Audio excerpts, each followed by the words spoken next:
ரொம்ப நாளா ஓடிடியில் ரிலீஸ் ஆகாம இருந்த சப்தம் படம் இப்போ ஓடிடியில் ரிலீஸ் ஆயிடுச்சு. ஜி5ல இது ஓடிடியில் வந்திருக்கு. மாதவனோட தம்பி படம் ஏப்ரல் 17 ரீ ரிலீஸ் ஆக போகுது. இந்த படம் ரிலீஸ் ஆகி 20 இயர் ஸ்பெஷலா இது ரிலீஸ் ஆகுது. ரத்னகுமார் டைரக்ஷன் பண்ற 29 ஃபிலிம் மூவிக்கான செகண்ட் சிங்கிள் சீக்கிரமே ரிலீஸ் ஆக போகுது. இந்த செகண்ட் சிங்கிளுக்கான அப்டேட் நாளைக்கு வரப்போறதா இப்ப அனௌன்ஸ் பண்ணிருக்காங்க. ஷான் ரோல்டன் இந்த மூவிக்கு மியூசிக் பண்ணிருக்காரு. சூரியோட அடுத்த படம் அனௌன்ஸ்மெண்ட் இப்ப அபிஷியலா விட்டுருக்காங்க. இன்டர்நெட்னால ஏலான் மூவிஸ் எடுத்த ரவிக்குமார் இந்த படத்தை டைரக்ஷன் பண்றாரு. ரவிக்குமார் எப்பவுமே சயின்ஸ் ஃபிக்ஷன் மூவிஸ் தான் மோஸ்டா சூஸ் பண்ணுவாரு. இந்த படம் எந்த மாதிரி இருக்க போதுன்னு வெயிட் பண்ணி பார்க்கலாம். பிரதீப்போட இலக்கிய படம் ஏப்ரல் 3 ரிலீஸ் ஆகும் அனௌன்ஸ் பண்ணிருந்தாங்க. இந்த படம் இப்ப போஸ்ட்போன் ஆகி ஏப்ரல் 10க்கு போக வாய்ப்பு அதிகம் நியூஸ் வந்துகிட்டு இருக்கு. இது என்ன அபிஷியலா கன்ஃபார்ம் ஆகல. கன்ஃபார்ம் ஆச்சுன்னா நான் சொல்றேன். தனுஷோட கர மூவில இருந்து கேரக்டர் இன்ட்ரோடக்ஷன் இப்ப விட்டுருக்காங்க. மமிதா பைஜியோட கேரக்டர் நேம் செல்லி, KS ரவிக்குமாரோட character name Kandasamy. April 28 movie release ஆகும்.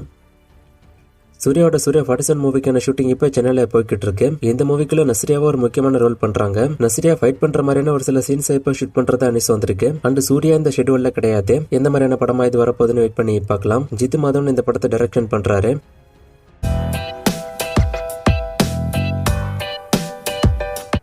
மகட மூவி எப்ப வர வாய்ப்பு இருக்குன்னு கேட்டிருக்காரு. இந்த மூவிக்கான ஷூட்டிங் இப்பதான் ஃபைனல் ஸ்டேஜ்ல இருக்கு. விஷால் இதை ஃபுல்லா முடிச்சிட்டாரு அப்படின்னா போஸ்ட் ப்ரொடக்ஷன் ஒர்க்லயும் அவர் தான் இருக்கணும். சோ என்னோட கெஸ் படி சீக்கிரமே இந்த கேப் விடாம முடிச்சிட்டாரு அப்படின்னா இந்த வருஷத்தோட கடைசியில இந்த படம் ரிலீஸ் ஆக வாய்ப்பு இருக்கு.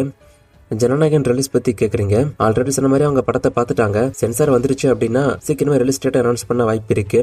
தாய்கிழவியோட ஓடிடி பத்தி கேட்டிருக்காரு. இன்னும் ஒரு வாரத்துக்குள்ள இந்த படம் ஓடிடில ரிலீஸ் ஆகிட்டோம். மார்கன் படம் ஹிட்டா ஃபிளாப்பான்னு கேட்டிருக்காரு. இந்த படம் ரீசெண்டா தான் போச்சு. இதை பத்தி நான் ஆல்ரெடி பழைய வீடியோஸ்ல பேசியிருக்கேன் டீடைல்டா. சோ கொஞ்சம் பழைய வீடியோஸ் பாருங்க. ரெட்டத்துல ராஜசாப் தேரே இஷ்க்மேன் லாக்டவுன் இந்த மூவிக்கு என்னோட ஹானஸ்டான ரிவ்யூ பத்தி கேட்டிருக்காரு. இதுல லாக்டவுன் படமும் தேரே இஷ்க்மேன் படமும் ஓரளவுக்கு பார்க்கக்கூடிய படமா இருக்கும். மற்ற 2 மூவிஸ் அந்த அளவுக்கு பெருசா ஒர்த்து இல்ல. துரந்தர் 2க்கு ரிவ்யூ போட சொல்லி கேட்டிருக்காரு. நான் படம் வந்தப்பே ரிவ்யூ போட்டிருக்கணும். ஆனா யூத் படத்துக்கு லேட்டா தான் ரிவ்யூ போட்டேன். சோ இந்த படத்துக்கு லேட் ஆயிடுச்சு. ஏன்னா தமிழ் வருஷனே இந்த படத்துக்கு லேட்டா தான் ரிலீஸ் பண்ணாங்க. நான் தனி வீடியோவா போடுறதே கஷ்டம். ஆனா படம் நல்லா தான் இருக்கு. ட்ரை பண்ணி பார்க்கலாம். லாஸ்டா போட்ட வீடியோல ஒரு ஃப்ரேம் கொடுத்து கண்டுபிடிக்க சொன்னேன். நிறைய பேர் கண்டுபிடிச்சிங்க. ஒரு சிலர் தப்பாவும் சொன்னீங்க. ஆன்சர் பொக்கிஷம் மூவி. இது இன்னைக்கான ஃப்ரேம். இது யார் அப்படின்னு கண்டுபிடிங்க. இன்னும் நிறைய மூவிஸ்க்கான அப்டேட் எல்லாம் கேட்டிருக்கீங்க. இந்த மூவிஸ்க்கான அப்டேட் எல்லாம் இப்போதைக்கு என்கிட்ட இல்ல. நான் அப்டேட் வரும்போது சொல்றேன். வேற கொஸ்டின் இருந்தா கேளுங்க.